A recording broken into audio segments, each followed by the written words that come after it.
আসসালামু আলাইকুম প্রিয় শিক্ষার্থী বন্ধুরা, আজকের ভিডিওতে আপনাদের স্বাগতম। বন্ধুরা, আপনারা যারা আগামী 9 জানুয়ারি 2026 সালে প্রাইমারি সহকারী শিক্ষক পরীক্ষায় অংশগ্রহণ করতে যাচ্ছেন, এই ভিডিওটি তার জন্য খুবই ইম্পর্টেন্ট। কেননা এই ভিডিওতে আমি আপনাদের 300টি জিকে প্রশ্ন অর্থাৎ বাংলাদেশ বিষয়াবলী থেকে সাধারণ জ্ঞানের 300টি প্রশ্ন দেখাবো। এই 300টি প্রশ্ন থেকে ইনশাল্লাহ অনেকগুলো প্রশ্ন আগামী 9 তারিখের পরীক্ষায় কমন পেয়ে যাবেন। তাহলে চলুন বন্ধুরা শুরু করি। আর শুরু করার আগে একটা অনুরোধ থাকবে, চ্যানেলটিতে সাবস্ক্রাইব করার এবং এই ভিডিওতে একটি লাইক দিয়ে দেওয়ার। তাহলে চলুন দেখা যাক। বন্ধুরা, এখানে 226 নম্বর প্রশ্নে বলা হয়েছে বাংলায় সেন বংশের শেষ শাসনকর্তা কে ছিলেন? উত্তর হচ্ছে কেশব সেন। বন্ধুরা, বলে রাখা ভালো, এর আগে আপনাদের 225টি প্রশ্ন এর আগে 3টি ভিডিওতে আমি দিয়েছি 75টি করে। টোটাল 3টি ভিডিওতে 225টি প্রশ্ন দেওয়া হয়েছে। এটি হচ্ছে এই 300টি এমসিকিউর সর্বশেষ ভিডিও। যারা সেই 3টি ভিডিও দেখেননি তারা দেখে নেবেন। এই ভিডিওটির কমেন্ট সেকশনে কিন্তু আমরা সেই আগের 3টি ভিডিওর লিঙ্ক দিয়ে দিব। তাহলে কিন্তু আপনাদের এই ভিডিওতে 75টি প্রশ্ন দেখাবো, আর আগের 3টি ভিডিওতে 75টি করে 225টি প্রশ্ন, এই 225টি প্রশ্ন কিন্তু দেওয়া আছে। তো আপনারা যদি এই 300টি এমসিকিউ শিখেন তাহলে কিন্তু আপনাদের পরীক্ষা ইনশাল্লাহ কমন পাবেন। তাহলে চলুন আমরা প্রথম প্রশ্নটি দেখলাম, তারপর পরেরটি 227 নম্বর প্রশ্ন। বাংলার সর্বপ্রাচীন জনপদের নাম কি? অর্থ হচ্ছে পুণ্ডনগর। কাকমারি সম্মেলন অনুষ্ঠিত হয় কোথায়? কাকমারি সম্মেলন অনুষ্ঠিত হয় সন্তোষে। এই সন্তোষটা হচ্ছে আমাদের টাঙ্গাইলে, এবং ভাসানীর নেতৃত্বে কিন্তু এটি অনুষ্ঠিত হয়েছে। পূর্ব পাকিস্তানের স্বায়ত্তশাসনের দাবি জোরালোভাবে উত্থাপিত হয় এই কাকমারি সম্মেলনে 1957 সালে। মুক্তিযুদ্ধকালে কলকাতা 8 নং থিয়েটার রোডে বাংলাদেশ বাহিনী কখন গঠিত হয়? উত্তর হচ্ছে 11 এপ্রিল 1971। কোন অনুচ্ছেদ বলে বাংলাদেশের সংবিধানের মৌলিক বিধানাবলী পরিবর্তনযোগ্য নয়? উত্তর হচ্ছে 7 খ। বাংলাদেশের সংবিধানের ত্রয়োদশ সংশোধনীর মূল বিষয় কি ছিল? উত্তর হচ্ছে তত্ত্বাবধায়ক সরকার। 232 সংবিধানের চেতনার বিপরীতে সামরিক শাসনকে বৈধতা দিতে কোন তফসিলের অপব্যবহার করা হয়? উত্তর হচ্ছে 4র্থ তফসিল ক। তারপর 233 নম্বর প্রশ্নে কোন উপজাতির আবাসস্থল বিরিশিরি নেত্রকোনা? উত্তর হচ্ছে গারোদের বাড়ি হচ্ছে বিরিশিরি নেত্রকোনা। তারপর বাংলাদেশের বাণিজ্য ভারসাম্য কিভাবে রক্ষা করা হয়? উত্তর হচ্ছে প্রবাসীদের পাঠানো রেমিটেন্সের মাধ্যমে। অবিভক্ত বাংলার সর্বপ্রথম রাজা কাকে বলা হয়? উত্তর হচ্ছে শশাঙ্ক। খ নাম্বার। বঙ্গভঙ্গ রদ কে ঘোষণা করেন? বঙ্গভঙ্গ রদ ঘোষণা করেন হচ্ছে রাজা পঞ্চম জর্জ, আর বঙ্গভঙ্গ রদ করেন হচ্ছে লর্ড হার্ডিন্স, আর হচ্ছে রদ ঘোষণা করেন রাজা পঞ্চম জর্জ। তাহলে ঢাকা শহরের গোড়াপত্তন হয় কবে? উত্তর হচ্ছে মুঘল আমলে। আর তারপর স্টিভ চ্যান এবং চ্যাড হার্লিন সাথে যৌথভাবে কোন বাংলাদেশি ইউটিউব প্রতিষ্ঠা করেন? উত্তর হচ্ছে জাভেদ করিম। তাহলে আমরা এবার চ্যাড হার্লি এবং স্টিভ চ্যানের সাথে আমাদের জাভেদ করিম কিন্তু ইউটিউব প্রতিষ্ঠাতা হিসেবে পরিচিত। তারপর পাকিস্তানে কবে বাংলাদেশকে একটি সার্বভৌম রাষ্ট্র হিসেবে স্বীকৃতি দেয়? অর্থাৎ পাকিস্তান কবে বাংলাদেশকে একটি সার্বভৌম রাষ্ট্র হিসেবে স্বীকৃতি দেয়? উত্তর হচ্ছে গ 22 ফেব্রুয়ারি 1974 সাল। 22 ফেব্রুয়ারি 1974 সালে পাকিস্তান বাংলাদেশকে একটি সার্বভৌম রাষ্ট্র হিসেবে স্বীকৃতি দেয়। 240 স্বাধীন বাংলার হরিকেল জনপদ অঞ্চলভুক্ত এলাকা কোনটি? উত্তর হচ্ছে চট্টগ্রাম। চট্টগ্রাম এবং সিলেট দুটি অঞ্চল, এই দুটি অঞ্চল হচ্ছে প্রাচীন বাংলার হরিকেল জনপদ অন্তর্ভুক্ত।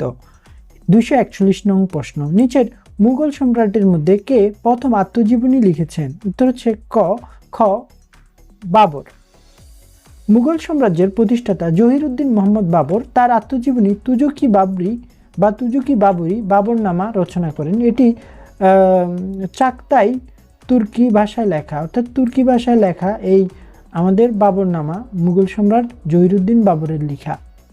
ঐতিহাসিক 6 দফা ঘোষণা করা হয় 1966 সালের কবে? ফেব্রুয়ারিতে। প্রশ্নটি খুব একটা গুরুত্বপূর্ণ নয়, এখন আর 6 দফা আসবে না পরীক্ষায়।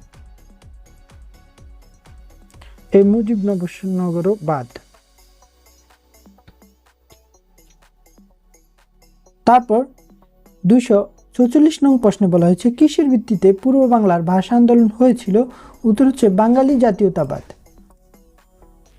1954 সালে পূর্ব বাংলা প্রাদেশিক পরিষদ নির্বাচনে যুক্ত ছিলেন না কে? উত্তর হচ্ছে গ নং নবাব স্যার সলিমুল্লাহ।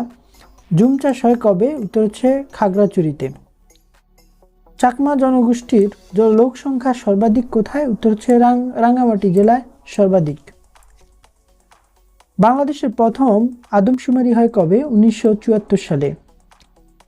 249 নং প্রশ্নে বলা হয়েছে বাংলাদেশের মোট দেশজ উৎপাদনে কৃষির অবদান কত ও কি হচ্ছে ক্রমশ হ্রাসমান। অর্থাৎ আমাদের দেশজ উৎপাদনে কৃষির অবদান ক্রমশ হ্রাসমান।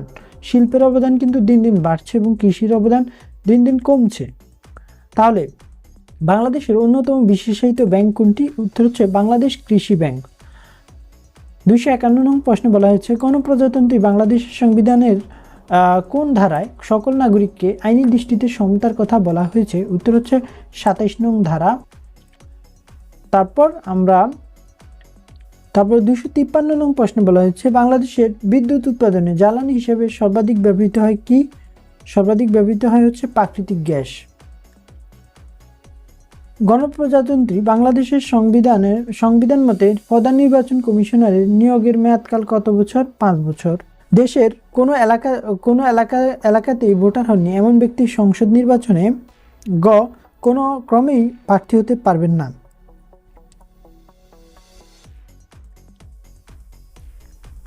256 নং প্রশ্ন কোনটি স্থানীয় সরকার নয়? উত্তর হচ্ছে খ পল্লী বিদ্যুৎ। 257 নং প্রশ্ন আইন প্রণয়নের ক্ষমতা? উত্তর হচ্ছে জাতীয় সংসদ আইন প্রণয়ন করে, আর আইনের রক্ষাকর্তা হচ্ছে সুপ্রিম কোর্ট। তারপর 258 নং প্রশ্নে বলা হয়েছে সমাজের শিক্ষিত শ্রেণীর যে অংশ সরকার বা কর্পোরেট গ্রুপে থাকে না কিন্তু সকলের উপর প্রভাব বিস্তার রাখে তাকে কি বলে? উত্তর হচ্ছে সুশীল সমাজ বলে। 259 নং প্রশ্নে বলা হয়েছে গণপ্রজাতন্ত্রী বাংলাদেশের রাষ্ট্রপতি পদে নির্বাচিত হবার ন্যূনতম বয়স কত? উত্তর হচ্ছে 35 বছর। বাংলাদেশের জাতীয় আয় গণনায় দেশের অর্থনীতিকে কটি খাতে ভাগ করা হয়? উত্তর হচ্ছে 15টি। টেস্ট ক্রিকেটে বাংলাদেশের পক্ষে কে প্রথম ডাবল সেঞ্চুরি করেন? উত্তর হচ্ছে মুশফিক। তারপরে 262 নং প্রশ্ন বলা হয়েছে নিচের কোনটি নাগরিকের দায়িত্ব? উত্তর হচ্ছে নাগরিকের দায়িত্ব রাস্তার ট্রাফিক আইন মেনে চলা। তারপর 263 নং প্রশ্নে বলা হয়েছে মায়ানমারের সাথে বাংলাদেশের কয়টি জেলার সীমান্ত রয়েছে? উত্তর হচ্ছে 3টি, রাঙ্গামাটি, বান্দরবান এবং কক্সবাজার। এই রাঙ্গামাটি এমন একটা জেলা যার সাথে আমাদের ভারত এবং আমাদের মায়ানমার দুটি দেশের সাথেই এই রাঙ্গামাটি জেলাটি যুক্ত।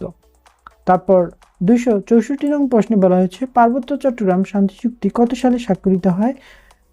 1997 সালে। 265 নং প্রশ্নে বলা হয়েছে বাংলাদেশের তৈরি প্রথম ন্যানো স্যাটেলাইটের নাম কি? উত্তর হচ্ছে ব্রাক অন্বেষা। 266 নং বাংলাদেশ এবং মায়ানমারের মধ্যে সমুদ্র সীমা বিরোধ কোন সংস্থার মাধ্যমে নিষ্পত্তি হয়? উত্তর হচ্ছে international tribunal for the law of the sea. 267 নং প্রশ্ন বাংলাদেশের বর্তমান সর্বাধিক পরিমাণ অর্থের বিভিন্ন পণ্য আমদানি করে কোথা থেকে? উত্তর হচ্ছে চীন থেকে।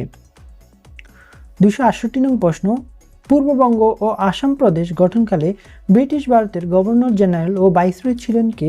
উত্তর হচ্ছে লর্ড কার্জন। অর্থাৎ পূর্ববঙ্গ ও আসাম প্রদেশ গঠনকালে ব্রিটিশ ভারতের গভর্নর জেনারেল ও ভাইসরয় ছিলেন লর্ড কার্জন। 1954 সালে পূর্ববঙ্গ পাকিস্তান প্রাদেশিক পরিষদ নির্বাচনে অর্থাৎ 1954 সালের পূর্ব পাকিস্তান প্রাদেশিক পরিষদ নির্বাচনে যুক্তফ্রন্টের প্রতীক ছিল কি? এই প্রশ্নটি ইম্পর্টেন্ট না, এটা কেটে দেওয়া উচিত, কেটে দিব।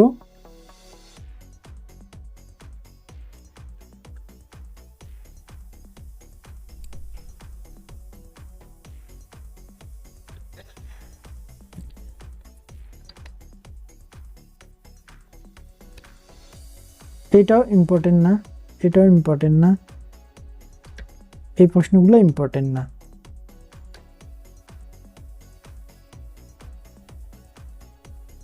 তারপর এখন আমরা দেখব 271 নং প্রশ্ন বলা হয়েছে বাংলাদেশের প্রথম স্বাধীন নবাবকে? উত্তর হচ্ছে মুর্শিদ কুলি খান।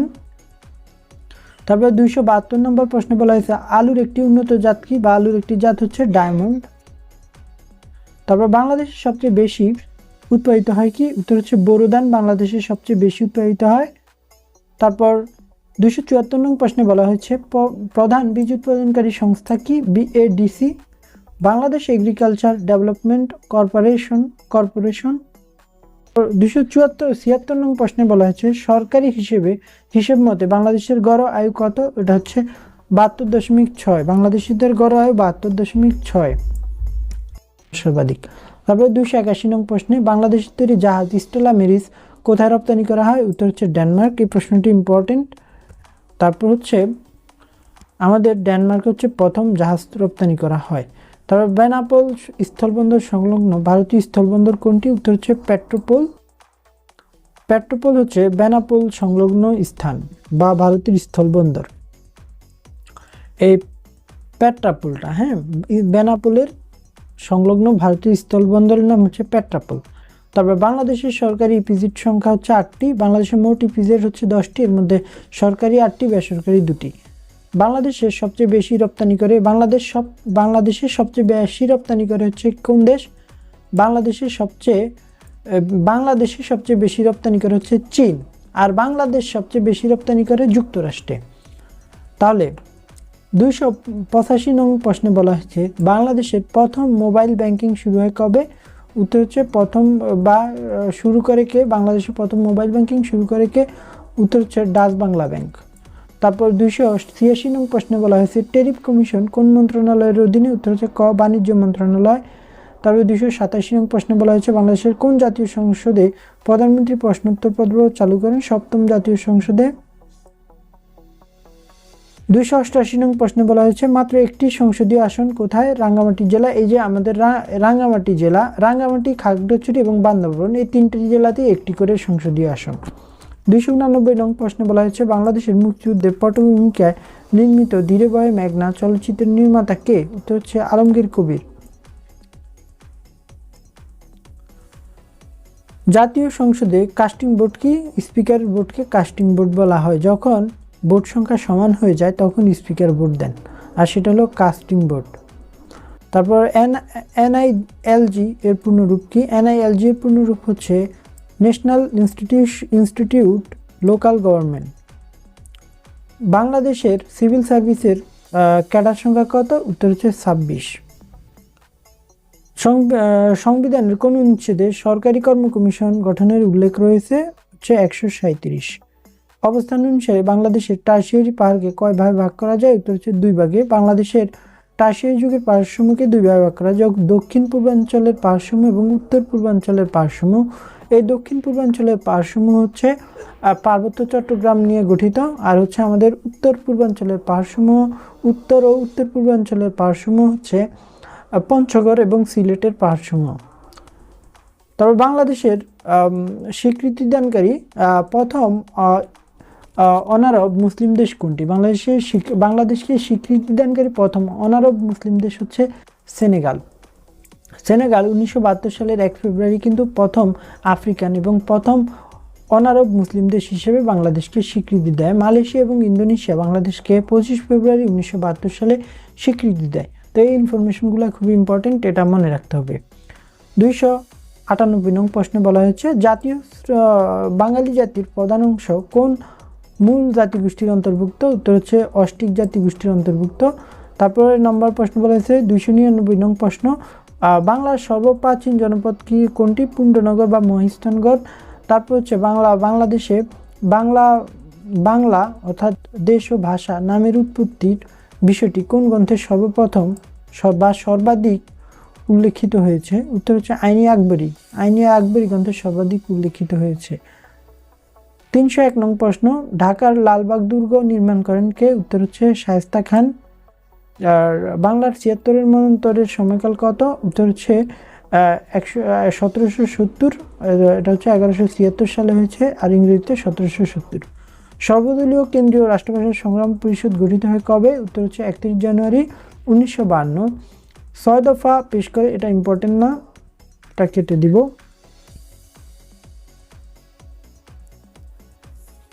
তারপর বাংলাদেশে রোপা আমন ধান কাটা হয় কবে? উত্তর হচ্ছে অগ্রহায়ণ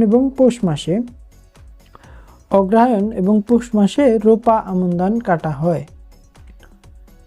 সুন্দরবনের কত শতাংশ বাংলাদেশের মধ্যে পড়ছে? উত্তর হচ্ছে 62%। এমডিজি এর অন্যতম লক্ষ্য কি? উত্তর হচ্ছে ক্ষুধা ও দারিদ্র্য দূর করা। তত্ত্বাবধায়ক সরকার ব্যবস্থার সংবিধান কততম সংশোধনীর মাধ্যমে রদ করা হয়? উত্তর হচ্ছে 15তম সংশোধনীর মাধ্যমে রদ করা হয়। তাহলে বন্ধুরা, এই ছিল মোটামুটি আপনাদের 300টি প্রশ্ন। এই 300টি বাংলাদেশ বিষয়াবলী থেকে আসা সাধারণ জ্ঞানের প্রশ্ন। এগুলো যদি আপনি পড়েন, ইনশাল্লাহ পরীক্ষায় কিন্তু আপনি অনেকগুলা কমন পেয়ে যাবেন। তো এখানে মোট 300টি প্রশ্ন কিন্তু আমি দিয়েছি। এই 300টি প্রশ্ন যে পড়বে তার কিন্তু পরীক্ষা বাংলাদেশ বিষয়গুলি থেকে ইনশাল্লাহ প্রশ্ন কমন আসবে। তো বন্ধুরা, আজকের ভিডিওতে 75টি প্রশ্ন দেখিয়েছি। এর আগে আপনাদের 215টি প্রশ্ন দেখিয়েছি। সেই ভিডিওগুলোর লিঙ্ক কিন্তু এই ভিডিওর কমেন্টে আপনি পেয়ে যাবেন। এছাড়াও বন্ধুরা, আমরা কিন্তু একটা প্রিমিয়াম সাজেশন দিচ্ছি আগামী 3-4 দিন পড়ার জন্য, শর্ট সাজেশন এবং সাথে থাকবে প্রিমিয়াম পিডিএফ প্যাক। এই প্রিমিয়াম পিডিএফ প্যাক এবং শর্ট সাজেশনটা আপনি যদি নিতে চান, তাহলে হোয়াটসঅ্যাপে এই নাম্বারে যোগাযোগ করুন। এই নাম্বারে যোগাযোগ করলে আপনাকে স্পেশাল প্রিমিয়াম পিডিএফ প্যাক এবং সাজেশন দিয়ে দেওয়া হবে, শর্ট সাজেশন। সেটাই 3-4 দিন পরে আপনি পরীক্ষায় কিন্তু মোটামুটি একটা ভালো রেজাল্ট করে ফেলতে পারবেন। তো বন্ধুরা, আজকের মতো এই পর্যন্তই।